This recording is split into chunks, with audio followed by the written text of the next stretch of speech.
I'd like to kick this video off by saying that one of the biggest things people struggle with, especially if they've had past trauma, traumatizing relationships, is that they have a lot of difficulty when it comes to being clear about what they really want. So the more conscious that you can be about what you really want, and the more careful you can be to honor what it is you really want, what you don't want as well, the easier it will be to stay out of the heartbreak and entanglement that causes you to lose years of your life and delay when you finally get into a good relationship. You know, that's the thing about bad relationships. They keep you from having a relationship in that time, and they deplete you. They can be destructive to your personality. They can make it a lot harder for you in the future to have a happy relationship, just because you end up with these emotional injuries, and then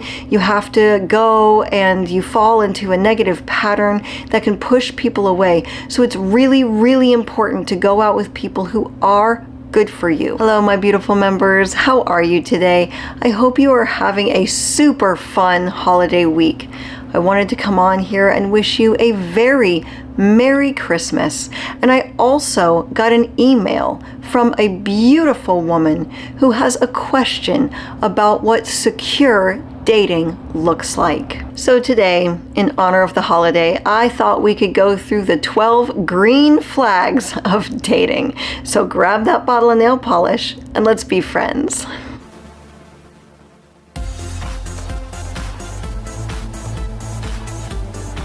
I'd say dating is definitely a numbers game. You're not going to meet the love of your life right off the bat, but if you know what you're looking for when you're out, and you have your list of boundaries and deal breakers, you can start disqualifying people a little bit faster with a little less emotional damage in between. Okay, so the first green flag is that you feel romantically attracted to them, and they also show you in big or small ways that they are also attracted to you. And I know it sounds really simple and really obvious, but when you have a traumatic background, how many of us out there, including myself, when somebody shows indifference or disinterest for whatever reason, we find it, not only do we find it more attractive, but our limerent brains, our brains do a limerent flip, and it allows us to see love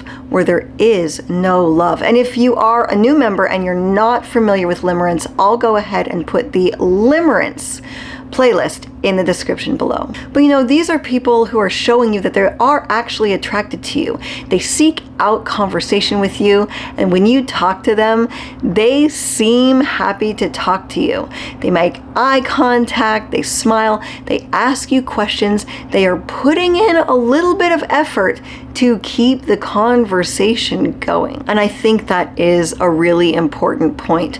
I remember when I was trying to sort of prod relationships and men along that I was interested in, you know, of course I was the one who was reaching out most of the time, if not all of the time, but I also remember being the one that continued to sort of like prod the relationship forward. They would give me kind of either disinterested or one-word answers, and I'd be like, okay, well, you know, what do you think about this? You shouldn't be the one asking all the questions or trying to always keep every conversation going. Okay, the second green flag of Christmas is they are not already enmeshed in some kind of situationship or relationship with another person. People who are completely entangled in other relationships, this is heartbreak waiting to happen.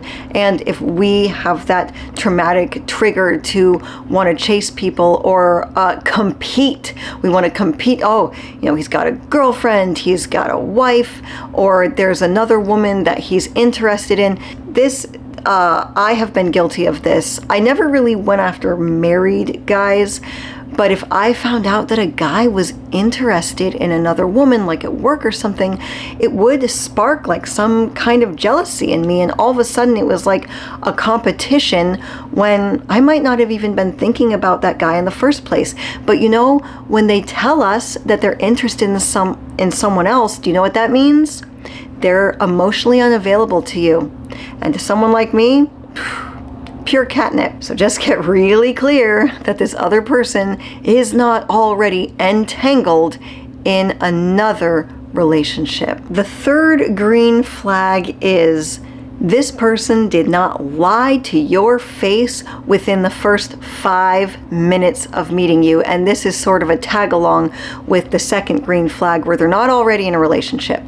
And I'd like to add this because one of the most concerning trends that I see happening with my friends or my family members who are back out in the dating world, it's they'll go to singles events and they'll meet somebody. This just happened to a girlfriend of mine. She met a man and he courted her for like a month. And of course they started getting physically intimate at one point. And then 1 month in, when you know she's already given the man her time, her energy, she's interested, she's given him her body, he takes her to dinner and says, well, I'm technically still married, but you know, it's emotionally it's over. We're separated. We're gonna start the process of the divorce papers. I feel like this behavior is incredibly disingenuous. And when you meet someone and they're kind of like schmoozing you and taking you out on dates and acting like they're single and they're charming you, and it's only after a few dates in they're telling you that technically, you know, maybe they still live with their ex but they're not really together, or they have a boyfriend or a girlfriend, but oh, you know, things aren't really working out between us, that relationship is over, or they're still married. Even by showing up on an online dating app for single people, by showing up to a speed dating event for single people, by taking you out on those dates and acting like they're single, they're very comfortable with lying. They're already comfortable with lying to you, and they will lie to you for years to come because they're okay with lying to whoever they need to in order to suit their agenda. And I would say that's probably not someone you want to get entangled with. And I would say if you have trauma or any kind of attachment wound, do not even agree to stay friends with that person, because if your relationship isn't really clear and they're obviously okay with cheating on whoever they're still technically in a relationship with, things are going to get murky. And then you're going to end up trying to compete for this person. It's a heartbreak. It's going to be heartbreak. We have to get clear. The green flag is the people who are single, who are looking for a relationship. Now, number 4 is they demonstrate an interest in getting to know you. They don't just talk about themselves. They don't just spend the whole time peacocking or trying to impress you, or they talk about superficial things like the news or the weather. They talk about you. They ask questions, because green flag number 4, whether you meet online or in person, is that they are genuinely interested in getting to know you. They ask you questions, but green flag number 5 is when you answer them, they listen to what you have to say. They understand you. They remember little things about you. It's kind of like when you love someone and you get into a fight. Just because you might not see eye to eye doesn't mean you don't love the person, or you don't understand that, like, wow, I accidentally hurt them, and even though maybe that wouldn't have hurt me, now I know I can't do something like that to them, and because it does hurt them, and because I care about them, I'm not going to do it again. They understand you. And, you know, they take turns asking questions. And the number 6 green flag is that they make it clear they are interested in you and that you are on an official date. So when you are out talking to each other, you understand that this is not just going out for a friendly drink after work. You guys are on an actual date together. And as for the woman who asked me about some green flags, I do know that in your particular situation, it's long distance, you're chatting over a dating app, so you guys probably aren't going to be catching an impromptu glass of wine after work together.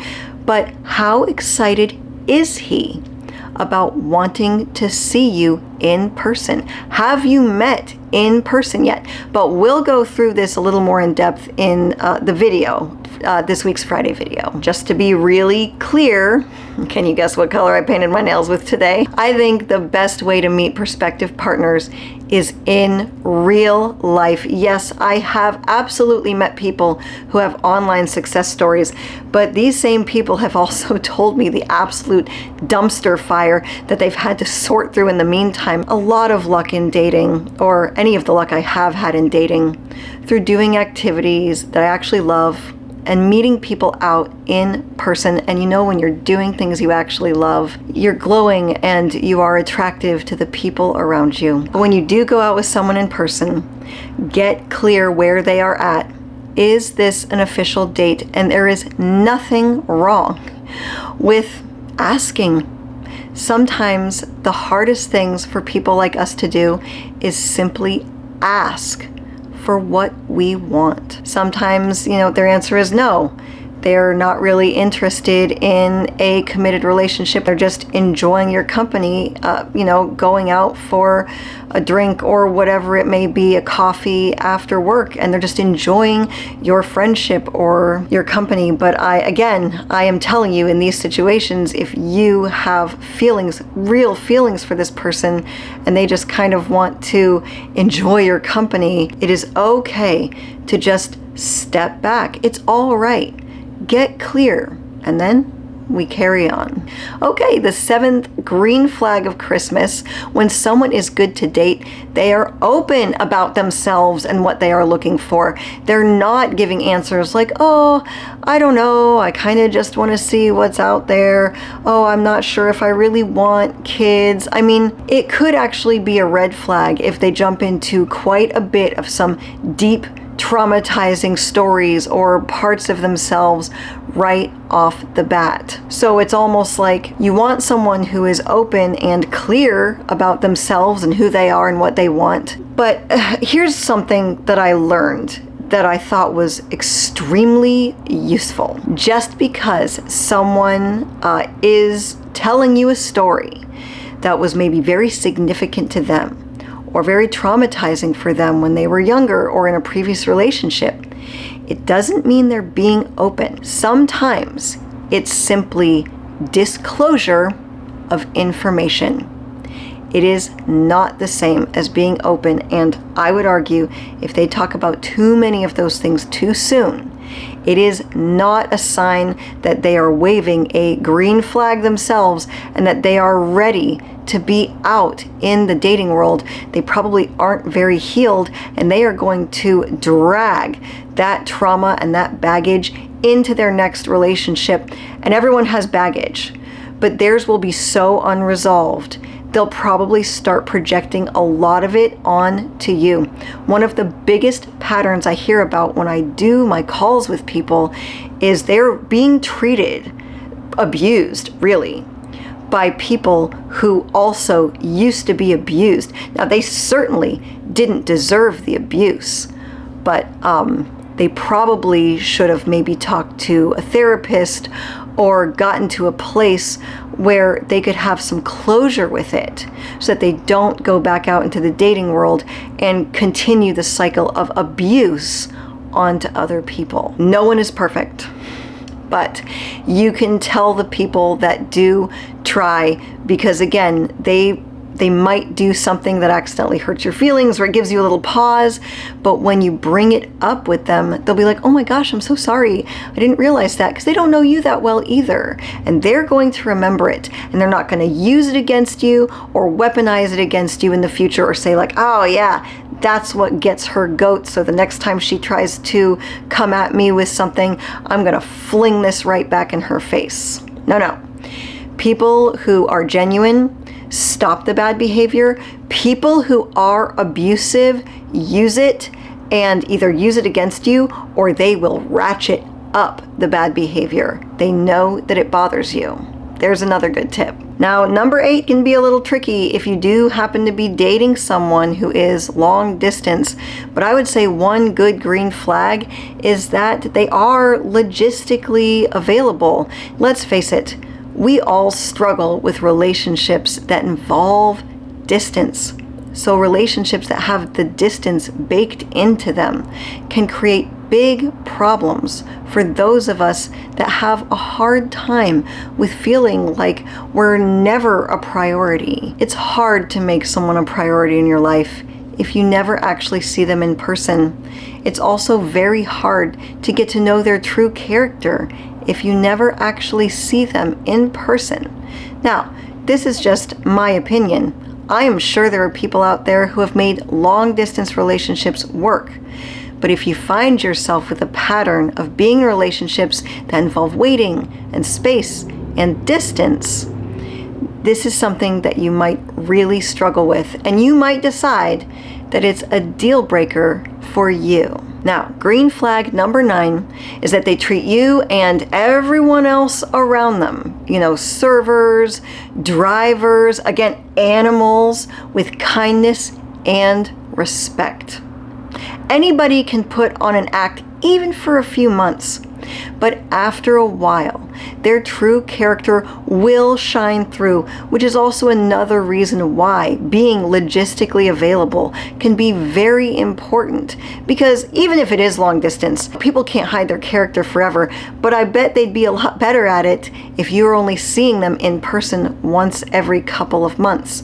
And again, if you have struggled in the past with trying to hold on to relationships because you have an attachment wound where you stay with the person, but you're not necessarily happy with the person, then it's just better to disqualify people sooner than later. The 10th green flag is that they are honest.